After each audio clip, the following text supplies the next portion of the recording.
দেশের 70 থেকে 80% অর্থ পাচার হয় আমদানি রপ্তানি বাণিজ্যের আড়ালে। রাজধানীর মিরপুরে মঙ্গলবার এক আলোচনায় এ তথ্য জানায় গবেষণা সংস্থা বিআইবিএম। পাচারের কারণে দেশের ভাবমূর্তি বিশ্বে নষ্ট হচ্ছে বলে জানান গবেষকরা। এ সময় ব্যাংকাররা বলেন, পাচার রোধে সব সংস্থার সমন্বয়ের পাশাপাশি অপরাধীদের দৃষ্টান্তমূলক শাস্তি দিতে হবে। গেল আওয়ামী লীগ সরকারের ১.৫ দশকে দেশ থেকে প্রতি বছর ১২ থেকে ১৫ বিলিয়ন ডলার পাচার হয়েছে। দুর্নীতি, অনিয়ম ও ঋণ জালিয়াতি সহ আমদানি রপ্তানিতে ওভার ইনভয়েসিং ও আন্ডার ইনভয়েসিং এর মাধ্যমে এসব অর্থ পাচার হয়। বিআইবিএম এর আলোচনায় বক্তারা বলেন, অনেক ব্যবসায়ী ঋণ নিয়ে ইচ্ছাকৃত খেলাপি হয় আর আন্তর্জাতিক বাণিজ্যের আড়ালে অর্থ পাচার করে থাকে। ব্যাংকাররা বলেন, পাচার রোধে নীতিমালা থাকলেও অনেকেই তা মানে না। আমাদের মতো দেশ, তাদের স্টাডি কিন্তু দেখাচ্ছে যে সেখানে টিবিএমএল এর যে পরিমাণটা সেটা 70-80%, এবং আমরাও তার ব্যতিক্রম নই। যখন বিএফআই রিপোর্ট তৈরি করছে এবং বিএফআই রিপোর্ট যখন ইনভেস্টিগেশন অথরিটিকে দিচ্ছে, তখন তারাও কিন্তু প্রেডিকেট অফেন্স কোনটা হবে সেটা কিন্তু স্পেসিফিক্যালি বলা তার জন্য ডিফিকাল্ট হয়ে যাচ্ছে যে আমি কি বলবো, স্মাগলিং বলবো, কোনটা বলবো। সো তখন এইটা যখন ইনভেস্টিগেশন অথরিটির কাছে যাচ্ছে এবং এটা যদি কেস হয়, তখন এটা কোন কোর্টে যাবে, এটা সিভিল কোর্টে যাবে না এটা ক্রিমিনাল কোর্টে যাবে, এটা নিয়ে একটা প্রশ্ন আছে। এ সময় ব্যাংকাররা বলেন, শুধু আইন দিয়ে অর্থ পাচার রোধ করা সম্ভব নয়। আমদানি রপ্তানির ক্ষেত্রে প্রতিটি পণ্যের দাম ও তথ্য সঠিকভাবে যাচাই বাছাই করতে হবে। যদি যে সমস্ত পণ্যের ক্ষেত্রে ওভার প্রাইস বা অ্যাড করে, সেই সমস্ত কেসগুলো যদি বিএফআইতে রেফার করে, তাহলে বিএফআই এটা নিয়ে ফার্দার অ্যানালাইজ করতে পারে। দেশের অনেক মুদ্রা পাচার হয়ে যায়, সেটা আমাদের দেশের জন্য ভালো না। আপনারা জানেন যে রিজার্ভের অবস্থা, রেমিট্যান্সের অবস্থা অনেকটাই ভালো হয়ে আসছে।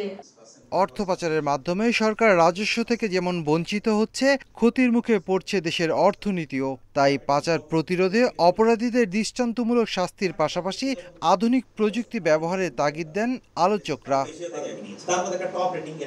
Shafil Alam Sujan, Independent News, Dhaka. পাল্টা শুল্ক হার কমাতে তৃতীয় দফার আলোচনা করতে যুক্তরাষ্ট্রের বাণিজ্য প্রতিনিধি ইউএসটিআর এর কাছে সময় চেয়েছে বাংলাদেশ। সোমবার ইমেল পাঠিয়ে নতুন করে আলোচনা শুরুর সময় চাওয়া হয়।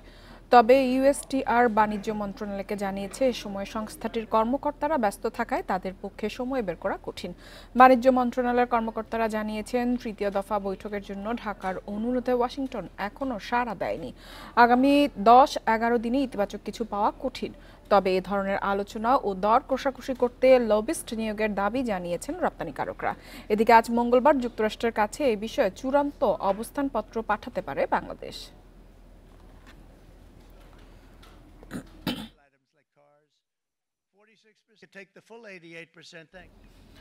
গত অর্থ বছরের প্রথম 10 মাসে 2.39 বিলিয়ন ডলারের মূলধনী যন্ত্রপাতি আমদানি হয়েছে, আগের বছরের তুলনায় যা 35% কম। বাংলাদেশ ব্যাংকের প্রতিবেদনে এ তথ্য উঠে এসেছে। রাজনৈতিক অনিশ্চয়তা, ব্যাংক সহায়তা কম থাকার কারণেই বলছেন ব্যবসায়ীরা। এতে শিল্প উৎপাদন ও কর্মসংস্থানে নেতিবাচক প্রভাব পড়তে পারে বলে শঙ্কা অর্থনীতিবিদদের। রাজনৈতিক অনিশ্চয়তা, ব্যাংক সহায়তা কম পাওয়া সহ নানা কারণে নতুন বিনিয়োগ হচ্ছে না। এতে মূলধনী যন্ত্রপাতির আমদানিও কমেছে। 2022-23 অর্থ বছরে মূলধনী যন্ত্রপাতির আমদানির পরিমাণ ছিল 4.89 বিলিয়ন ডলার, পরের বছর যা কমে দাঁড়ায় 4.84 বিলিয়ন ডলারে। এদিকে সদ্যবিদায়ী অর্থ বছরের প্রথম 10 মাসে মাত্র 2.39 বিলিয়ন ডলারের যন্ত্রপাতির আমদানির তথ্য দিয়েছে বাংলাদেশ ব্যাংক, যা আগের অর্থ বছরের তুলনায় প্রায় 35% কম। এখনো বিনিয়োগ বান্ধব পরিবেশটা সৃষ্টি হয় নাই, কারণ গত বছর আমাদের এই বিপ্লবের পরে আইন শৃঙ্খলা পরিস্থিতির বা ওভারঅল যে পলিটিক্যাল একটা স্টেবিলাইজেশন ছিল না, সেটা এখনো পুরোপুরি ফেরত আসে নাই। এবং আপনি জানেন যে বিনিয়োগ করতে গেলে আমরা আসলে একটু লং টার্ম কমিটমেন্ট চাই। তো সাধারণত ইন্ট্রিম গভর্নমেন্ট কোনো লং টার্ম কমিটমেন্ট দিতে পারে না, তারা আসলে অত বেশি জনসম্পৃক্ত থাকেন না। এদিকে মূলধনী যন্ত্রপাতির আমদানি কমে যাওয়ায় শিল্প উৎপাদন ও সরবরাহ বড় ধরনের ঝুঁকিতে পড়বে বলে আশঙ্কা অর্থনীতিবিদদের। তাই সবাইকে এক হয়ে কাজ করার আহ্বান তাদের। প্রতিষ্ঠানগুলোর সাথে তারা তাদের কাজগুলো করতে পারছেন কিনা, এইসব বিষয়গুলো কিন্তু গুরুত্বপূর্ণ হবে। সুতরাং স্থিতিশীল একটা রাজনৈতিক সরকার হয়তো বা নেসেসারি ফ্যাক্টর, কিন্তু সাফিসিয়েন্ট ফ্যাক্টর হলো যে অন্যান্য যে আনুষঙ্গিক সহায়তা বিদেশি বিনিয়োগকারীদেরকে দেয়া। যন্ত্রপাতি আমদানি কমা তার কনসিকোয়েন্সটা কিন্তু বলে দেয় যে ফিউচারে যে ভবিষ্যতে আমরা যে প্রবৃদ্ধির কথা বলছি সেই প্রবৃদ্ধিটা আমরা অর্জন করতে নাও পারি, অর্থাৎ সেক্ষেত্রে একটা রিস্ক ফ্যাক্টর হিসাবে কাজ করছে। বিনিয়োগ কমে গেলে কর্মসংস্থানে প্রভাব ফেলার পাশাপাশি সামাজিক অস্থিরতা বাড়বে বলে শঙ্কা বিশ্লেষকদের। Amirul Islam, independent News, Dhaka. এদিকে 2024-25 অর্থ বছরে দেশে মোট 61 বিলিয়ন বা 6,100 কোটি মার্কিন ডলারের পণ্য আমদানি হয়েছে, যা আগের অর্থ বছরের চেয়ে 7% কম। 2023-24 অর্থ বছরে 6,514 কোটি ডলারের পণ্য আমদানি হয়েছিল। এনবিআর তথ্য অনুযায়ী গত অর্থ বছরে রপ্তানিমুখী ও দেশীয় শিল্পের কাঁচামাল, মূলধনী যন্ত্রপাতি সহ বিভিন্ন পণ্য ও কাঁচামাল আমদানি হয়েছে। এর মধ্যে সবচেয়ে বেশি আমদানি হয়েছে কয়লা, যার পরিমাণ প্রায় 2.25 কোটি টন। এছাড়া বেড়েছে চাল, বস্ত্রশিল্পের কাঁচামাল, তুলার আমদানিও। তবে সিমেন্টের কাঁচামাল, ক্লিংকার আমদানি কমেছে 60 লাখ টন। এছাড়া সয়াবিন বীজ, পুরনো জাহাজ, বিভিন্ন মূলধনী যন্ত্রপাতি ও যন্ত্রাংশ, অপরিশোধিত জ্বালানি তেল, ইউরিয়া সার, গম ও পণ্য পরিবহনের জাহাজ আমদানি কমেছে। বাংলাদেশ ব্যাংকের তথ্য অনুযায়ী গত অর্থ বছরের প্রথম 11 মাসে মূলধনী যন্ত্রপাতির আমদানি কমেছে 19%।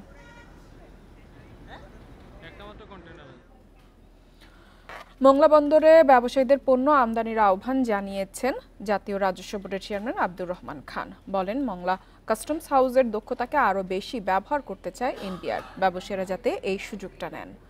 মঙ্গলবার মোংলা কাস্টমস হাউসে সাংবাদিকদের সাথে মতবিনিময় সভা শেষে তিনি এসব কথা বলেন। চট্টগ্রাম বন্দরে যে ধরনের ব্যবহার ব্যস্ততা, সেই হিসেবে মোংলা বন্দরের ব্যবহার খুবই কম। এখানে ব্যবহার বাড়াতে পারলে চট্টগ্রামে কন্টেনার জট কমবে, চট্টগ্রামে কার্যক্রম বাড়বে, খরচ কমবে এবং এতে ব্যবসায়ীরা সুবিধা পাবে বলেও জানান এনবিআর চেয়ারম্যান। বলেন, মোংলা বন্দরে কি ধরনের সমস্যা রয়েছে সেগুলো শোনা এবং এর ব্যবহার আরও কিভাবে বাড়ানো যায় সে ব্যাপারে কাজ করছে সরকার। পোর্টের যে ধরনের ব্যবহার, যে ধরনের ব্যস্ততা, সেই হিসেবে আমাদের মোংলা পোর্টের ব্যবহার খুবই কম। এখানে যদি আমরা ব্যবহার বাড়াতে পারি তাহলে আমাদের চিটাগাঙ্গের যানজট কমবে, চিটাগাঙ্গের যানজট কমলে চিটাগাঙ্গের আমাদের পোর্টের অপারেশন এফিসিয়েন্সি বাড়বে, লোকজনের খরচ কমবে এবং আলটিমেটলি জনগণ বেনিফিট হবে। চলতি মাসের শেষেই আসছে নতুন ডিজাইনের 100 টাকার নোট। বাকি নতুন ডিজাইনের সব ধরনের নোট আগস্টের মধ্যে আসবে বলে আশা প্রকাশ করেছে বাংলাদেশ ব্যাংক। বাংলাদেশ ব্যাংকের মুখপাত্র জানান, নতুন ডিজাইনের নোট ছাপাতে কালি ও কাগজে ক্রয় জটিলতার কারণে কিছুটা দেরি হয়েছে। তবে সব ধরনের জটিলতা কাটিয়ে আগামী আগস্টের মধ্যে নতুন ডিজাইনের নোট বাজারে আসবে। এর আগে গেল ঈদুল আজহায় 20, 50 ও 1000 টাকার নোট বাজারে আনে বাংলাদেশ ব্যাংক। নতুন 100 টাকার নোটে 60 গম্বুজ মসজিদ ও সুন্দরবনের ছবি রয়েছে। সব ধরনের নতুন নোটে নিরাপত্তা বৈশিষ্ট্য সহ মান উন্নয়নে জোর দেওয়া হয়েছে বলেও জানান বাংলাদেশ ব্যাংকের মুখপাত্র।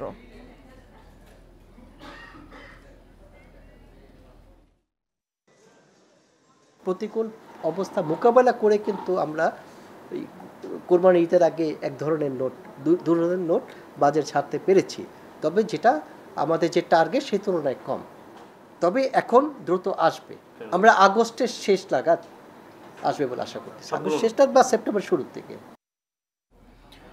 যান্ত্রিক ত্রুটির কারণে দিনাজপুরের বড়পুকুরিয়া তাপবিদ্যুৎ কেন্দ্রের 2টি ইউনিটে উৎপাদন বন্ধ রয়েছে, বাকি ইউনিটটি আংশিক চালু রয়েছে। বিদ্যুৎ উৎপাদন ব্যাহত হওয়ায় অন্তত 8টি জেলায় দেখা দিয়েছে লোডশেডিং। বিদ্যুৎ কেন্দ্রের প্রধান প্রকৌশলী আবু বক্কর সিদ্দিকী জানান, সোমবার সকালে সার্ভার সমস্যার কারণে 3টি ইউনিটের মধ্যে 2 ও 3 নম্বর ইউনিট বন্ধ হয়ে যায়। 125 মেগাওয়াটের 1 নম্বর ইউনিটে সচল থাকলেও জাতীয় গ্রিডে সরবরাহ করছে 50 থেকে 55 মেগাওয়াট। উৎপাদন ব্যাহত হয় উত্তরাঞ্চলের 8 জেলায় দেখা দিয়েছে লোডশেডিং।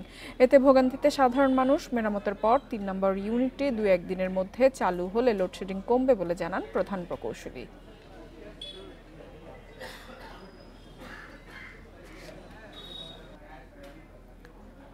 মেহেরপুরের গাংনীতে ঠিকাদারের বিরুদ্ধে নিম্নমানের সামগ্রী ব্যবহারের অভিযোগ ওঠায় বন্ধ 2.5 কিলোমিটার গ্রামীণ সড়ক নির্মাণ। কাজের জন্য রাস্তা খুঁড়ে রাখায় চলাচলের দুর্ভোগ বেড়েছে স্থানীয়দের। ফসল পরিবহন নিয়ে বিপাকে কৃষকেরা। মেহেরপুরের গাংনী উপজেলার হোগলবাড়িয়া থেকে মোহাম্মদপুর বাজার পর্যন্ত 2.5 কিলোমিটার সড়কের নির্মাণ কাজ শুরু হয় গত বছরের জুলাইয়ে। তবে কাজ শুরুর 5 মাস পর ঠিকাদারের বিরুদ্ধে নিম্নমানের নির্মাণ সামগ্রী ব্যবহারের অভিযোগ ওঠে। এরপরই এলজিইডির নির্দেশে বন্ধ হয় কাজ।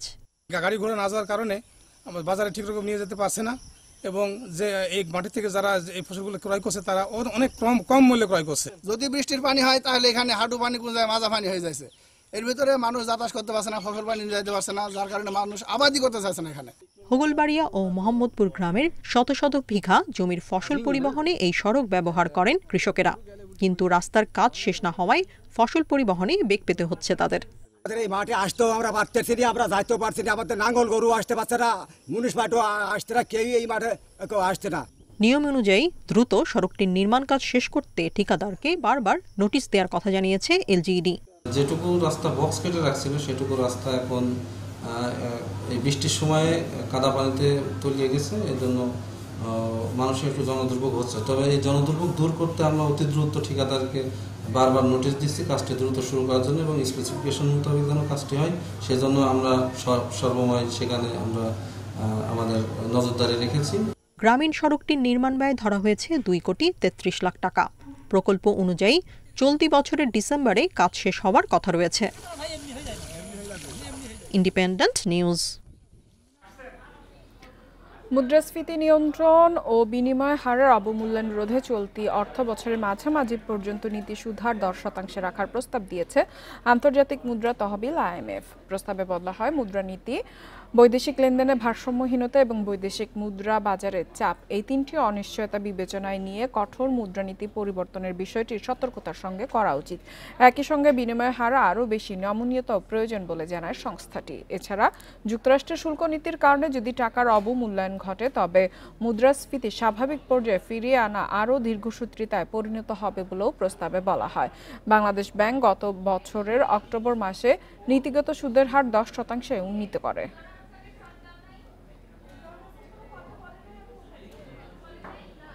শেয়ার বাজারের খবর। সপ্তাহের তৃতীয় কার্য দিবসে ইতিবাচক দেশের 2 সূচি শেয়ার বাজার। এ সময় ডিএসসি প্রধান সূচক বেড়েছে 50.94 পয়েন্ট। লেনদেন হয়েছে 722.29 লাখ টাকা। শেয়ার দর বেড়েছে 44 ভাগ প্রতিষ্ঠানের। অন্যদিকে চট্টগ্রাম স্টক এক্সচেঞ্জের সার্বিক সূচক বেড়েছে 81.11 পয়েন্ট। মঙ্গলবার দিনের শুরুতে কিছুটা নেতিবাচক ছিল ঢাকার শেয়ার বাজার। প্রথম 10 মিনিটে প্রধান সূচক কমে 11 পয়েন্ট, তবে বেলা বাড়ার সঙ্গে সঙ্গে শুরু হয় সূচকের উত্থান পতন। দিন শেষে ডিএসইএক্স সূচক 50.94 পয়েন্ট বেড়ে অবস্থান করছে 5270 পয়েন্টে। সূচক বাড়লেও ডিএসইতে কমেছে লেনদেনের পরিমাণ। আগের দিনের চেয়ে লেনদেন কমেছে প্রায় 138.41 লাখ টাকা। হাতবদল হয়েছে 722.29 লাখ টাকা। হাতবদলে অংশ নেয়া 393টি কোম্পানি মিউচুয়াল ফান্ডের মধ্যে দর বেড়েছে 173টি প্রতিষ্ঠানের শেয়ারের, কমেছে 151টি এবং অপরিবর্তিত 69টি প্রতিষ্ঠানের শেয়ার দর। সবচেয়ে বেশি লেনদেন হওয়া প্রতিষ্ঠানের তালিকায় প্রথম Bangladesh shipping corporation, city bank দ্বিতীয়, তৃতীয় অবস্থানে ওরিয়ন ইনফিউশন। শতাংশের দিক থেকে দরবৃদ্ধির তালিকায় প্রথম উত্তরা ফাইন্যান্স, গোল্ডেন হারভেস্ট দ্বিতীয়, তৃতীয় অবস্থানে আরএকে সিরামিক্স। অন্যদিকে চট্টগ্রাম স্টক এক্সচেঞ্জে সার্বিক সূচক 81.11 পয়েন্ট বেড়ে অবস্থান করছে 14,654 পয়েন্টে। লেনদেন 6,62 লাখ টাকার share. Mehedi Hasan, independent news. এবার জানাবো বিশ্বের প্রধান মুদ্রার সাথে টাকার আজকের বিনিময় হার। দর অপরিবর্তিত যুক্তরাষ্ট্রের ডলারে বিনিময় হচ্ছে 122 টাকা 60 পয়সা। যুক্তরাজ্যের পাউন্ডের দর বেড়েছে, বিনিময় হচ্ছে 170 টাকা 22 পয়সায়। বেড়েছে ইউরোর দর, বিনিময় হচ্ছে 147 টাকা 60 পয়সা। ভারতীয় রুপির দর অপরিবর্তিত, বিনিময় হচ্ছে 1 টাকা 45 পয়সায়। দর অপরিবর্তিত সৌদি রিয়ালের বিনিময় হচ্ছে 32 টাকা 84 পয়সায়। আরব আমিরাতের দিরহামের দরও অপরিবর্তিত রয়েছে, বিনিময় হচ্ছে 33 টাকা 55 পয়সায়। বেড়েছে কুয়েতি দিনারের দর, বিনিময় হচ্ছে 403 টাকা 81 পয়সায়। এছাড়া মালয়েশিয়ান রিঙ্গিতের দরও বেড়েছে, বিনিময় হচ্ছে 29 টাকা 13 পয়সায়।